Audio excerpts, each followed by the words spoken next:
Hey guys, Kiwi here, and right off the bat I gotta clarify this video is not sponsored, even though it should be considering how much I'm about to talk about. Popcorners! That's right, it's time for a totally serious breakdown of the Breaking Bad Popcorners Superbowl commercial. Speaking of which, technically it's a Super Bowl commercial, even though they released it before the Super Bowl. This doesn't really make it a Super Bowl commercial, but rather a commercial that was shown at the Super Bowl. Yes, I'm paraphrasing Eddie Burback, and yes, I will die on this hill too. Also, I think this is the first time I've ever seen a teaser trailer for a commercial released before the commercial itself, and I'm not proud of how well this worked on me, as I was fairly hyped for it to release, but became less and less excited about it every subsequent time I saw it as a YouTube ad afterward. Y'all seem to be pretty hyped over it too, however, as I got multiple comments on every video jokingly asking me when the Popcorners ad breakdown was coming out. Well, congratulations everybody, the meme has now become a reality. Mr. White! And no, before you ask, I'm totally not using this as an excuse to procrastinate finishing my editing on the next Breaking Bad tier list retrospective, which should come out in a few days' time anyways, to proactively prepare for those comments. With all that said, I have all the separate Popcorners ads grouped together into one long extended version, so let's take a look at it. Also, in retrospect, after making this video, mild spoilers for El Camino and Better Call Saul Season 6, just saying, so y'all don't yell at me in the comments for spoiling them if you haven't seen them yet for some reason, even though I've actually been getting complaints about even still including spoiler warnings in my videos in general. Damned if you do, damned if you don't, am I right? So the first shot shows Walt pushing a barrel of popcorners as a clear reference to when he was left out in the desert with one final barrel of his cash in Ozymandias. There's a song that plays during this scene and I can't for the life of me figure out what it is, and by the looks of it online, I'm not the only one, as I've found countless posts across Reddit and other websites looking for the song, with no one being able to give a solid answer. Shazam doesn't recognize it, and googling the lyrics doesn't come up with anything, at least nothing that is this song, even if I could actually make out all the lyrics. The subtitles for the video don't show the lyrics, and it's hard to make them out over Walt's barrel-pushing grunting. The second line is where it really gets me. When I was young, I spent all of my days. I spent a worthwhile digging? I spent all of my days. I spent my wealth time jiggy? I even tried uploading the clip to YouTube as an unlisted video to see if it'd get claimed to at least tell me the song, but nothing, surprisingly. YouTube really loves to claim songs, so it leads me to believe that this short song snippet was specifically created for the ad, but if anyone can somehow confirm this, or find out what the actual song is, I guess I'll pin your comment as a reward or something. The next scene is Jesse becoming ecstatic over Walt's popcorner formula. Yo, Mr. White! These are the bomb! Which is of course a direct parody and reference to the first episode. In the Breaking Bad pilot, Walt and Jesse initially got off on the wrong foot, with Jesse convinced that he cooked art, while Walt called his chili pea cook shit. And the shit I cook is the bomb, so don't be telling me. Shit you cook is shit. Then Walt of course won Jesse over after their first cook, where Jesse called Walt's crystal pure art. This is pure glass. You're a goddamn artist. This is art, Mr. White. You're an artist!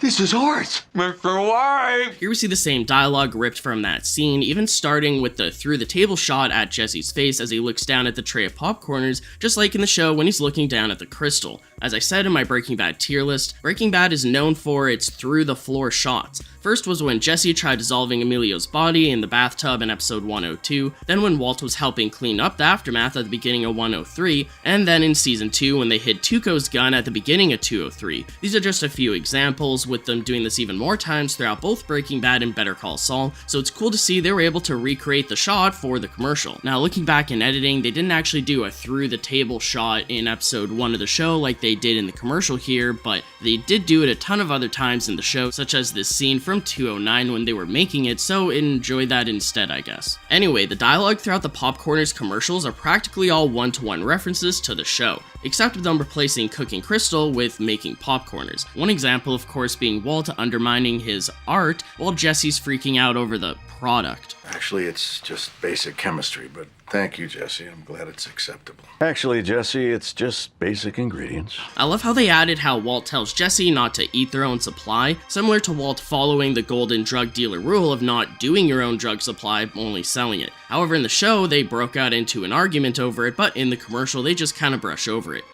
No, we don't eat our own supply. Mr. White! Jesse, No, we only sell it. We don't use it. Okay, since when? You've been watching way too much Miami Vice. That ain't happening.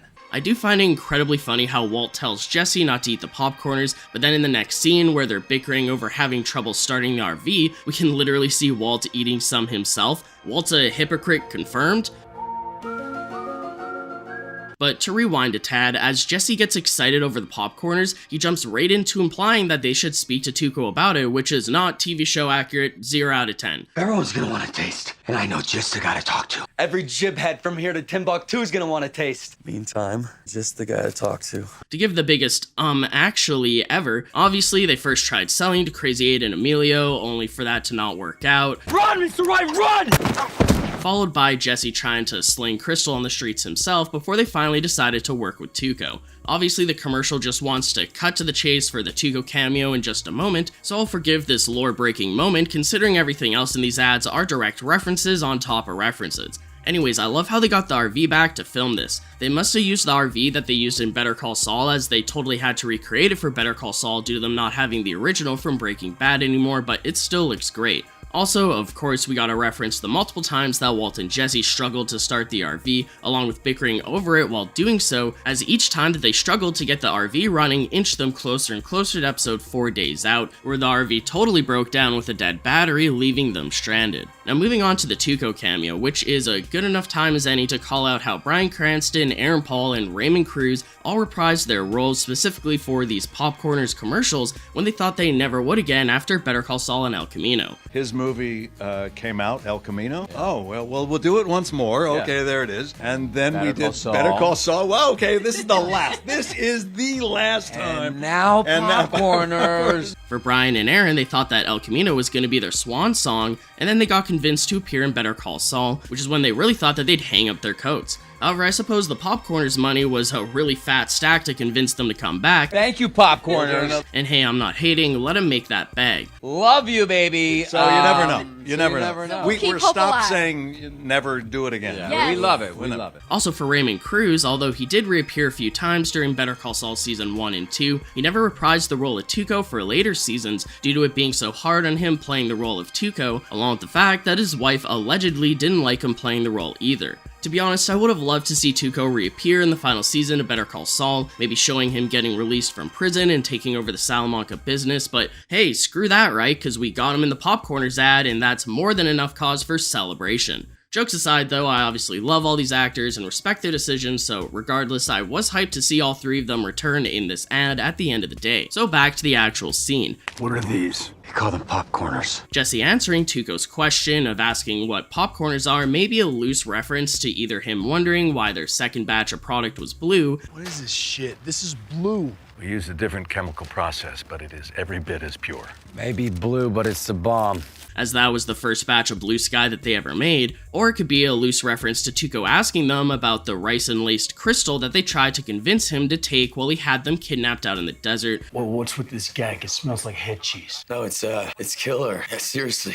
With Jesse responding to him there as well. However, instead of Jesse overselling it and deterring Tuco from having any ricin, here in the commercial, of course he ends up trying some. However, that's only after a very forced Say my name. reference. Say their name. Popcorners! Not only does Walt not say that until like halfway through season 5 of Breaking Bad, while Tuco's a season 1 to 2 character, it's obviously just so they can have all the characters say popcorners as much as possible. Popcorners! Popcorners! And they're air popped, not fried. Most of the one-to-one dialogue references in these ads are directly related to the scenes that they're recreating and parroting, which is why the Say My Name reference feels so out of left field here. At least for me. I kinda still like it, but it does feel very, very forced. I do, however, love how well Raymond Cruz completely nails Tuco's response by doing one of his iconic tone shifts where he starts out completely serious and intimidating, but then laughs it off to lighten the mood. Popcorners! Tuco did this in pretty much every episode he was ever in, or even every scene, including Better Call Saul, so I love how they added in a reference to that character trait as well. Whoa, you're a little light, is it? It's all right, don't sweat it. It's all good. Relax, huh?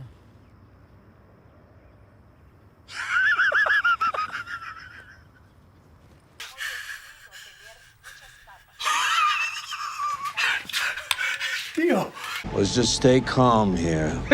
You see me sweating, bitch? Wallet. Also, of course, they gotta add in the Tight, yeah! meme, as it is Tuco's most famous line out of all of his iconic lines, with his tight reaction to tasting popcorners for the first time being a clear parallel to the first time he ever tried their Blue Sky Crystal. Tight, yeah! How much of this stuff do you have? Blue, yellow, pink. Whatever, man, just keep bringing me that. Him also saying, "We're gonna eat a lot of snacks together." is obviously a reference to what he told Heisenberg during the first time that he bought their Blue Sky right after trying it as well. All right, we're gonna make a lot of money together. What isn't in Tuco's character, however, is the fact that it's Tuco who tells Walt and Jesse that they should make 7 flavors instead of 6. We've got 6 signature flavors, Joe. 7! You make 7! 7. 7 works. Yeah. Usually it's Walt who doubles down and demands that Tuco buys more, not the other way around. In 106, Walt told Tuco to buy 2 pounds the following week instead of 1. 1 pound is not gonna cut it. You have to take 2. And then when they met up and were only able to give half a pound, Walt was the one who demanded that they take 4 pounds the next meetup, along with demanding the money in advance. I want all of it. 2 pounds. Next Friday, no production problems. Can you handle 4 pounds? So it should really be Walt telling Tuco to accept 7 flavors instead of 6, but I'm digressing into an unnecessary rabbit hole and an unnecessary breakdown. Tuco asking them to make 7 flavors instead of 6 could be a loose reference to the title of the Season 2 premiere, which is technically when this meetup scene that they're parroting takes place in, although it also takes place during the Season 1 finale too, but whatever. Anyways, the Season 2 premiere is titled 737, which of course has the double meaning of that being how much money Walt needs to provide for his family. $737,000, that's what I need. That is what I need. Along with the 737 down over Albuquerque Easter egg. Oh yeah, and even though you can only briefly see Tuco's vehicle in the background during the camera focusing on him or the wide shots of the entire meet, I do appreciate that they got a vehicle that looks just like the one that Tuco actually had in the show. Credit where credit is due, they did make a lot of this lore accurate, which is of course no surprise when I learned that Vince Gilligan helped write and shoot the commercials himself. And a lot of the same crew from Breaking Bad and Better Call Saul was a part of this commercial. Apparently, Popcorners approached Brian and Aaron, who then vouched to bring in Vince Gilligan to guide them in making the commercial feel as much like the Breaking Bad universe as possible. To do that, we really need Vince Gilligan, don't we? We also get a time lapse of the RV in the desert to another short clip of that mysterious song again, with the time lapse being a clear callback to all the time lapses during Breaking Bad, showing how, well, time was passing, even with some of them being while they were cooking out in the RV as well. We then get a shot of Jesse for some reason sitting in one of their foldable chairs enjoying some popcorn or product, where he gets a phone call for some reason. I don't know if Walt is inside cooking or sleeping or what, but there's clearly a chair set out there for him too that he's not in. If he was, it would be a good parallel to the scene in 209 when they're both sitting in the chairs eating Jesse's Funyuns that Walt originally made fun of. Then for the final scene, we get a huge cringe moment of Walt saying, I am the one who snacks. being an obviously forced parody of I am the one who knocks. while parroting the main key art for Season 5 of Breaking Bad. This is prime B commercial footage here, as it's expected for a blatant TV commercial trying to pull out our nostalgia heartstrings by randomly referencing iconic dialogue and imagery from the show, all in a way that feels incredibly cheesy and corny. For the most part, I do like a ton of this ad, mainly during the RV scene and the scene with Tuco. The only 2 main moments that stand out to me as, quote, cringe, are the forced iconic lines from Walt, such as the Say their name. or the I am the one who snacks. lines. Hearing those low-key feels like nails on a chalkboard, but the rest of the dialogue references throughout are great. Overall, the Popcorners ad was a very smart idea for them to do considering how culturally relevant Breaking Bad still is, even a decade after it ended, with the 15-year anniversary of the pilot just a few months ago in January. It may be partly due to the wide success of Better Call Saul, especially with all the hype and anticipation around its final few seasons, which caused Breaking Bad to still constantly get so many new fans. It may be due to the ever-growing meme culture of both shows, but at the end of the day, the Breaking Bad universe consists of 2 shows that are considered the best of all time, especially Breaking Bad, and so they will seemingly always stay timeless and relevant within the popular eye. At least hopefully. So there you have it, a completely necessary and not at all pointless, in-depth April Fool's Day breakdown of the Breaking Bad Popcorners commercials that you all wanted so badly. You're welcome. Want to touch it? Can I? Wait, we gotta get this touching.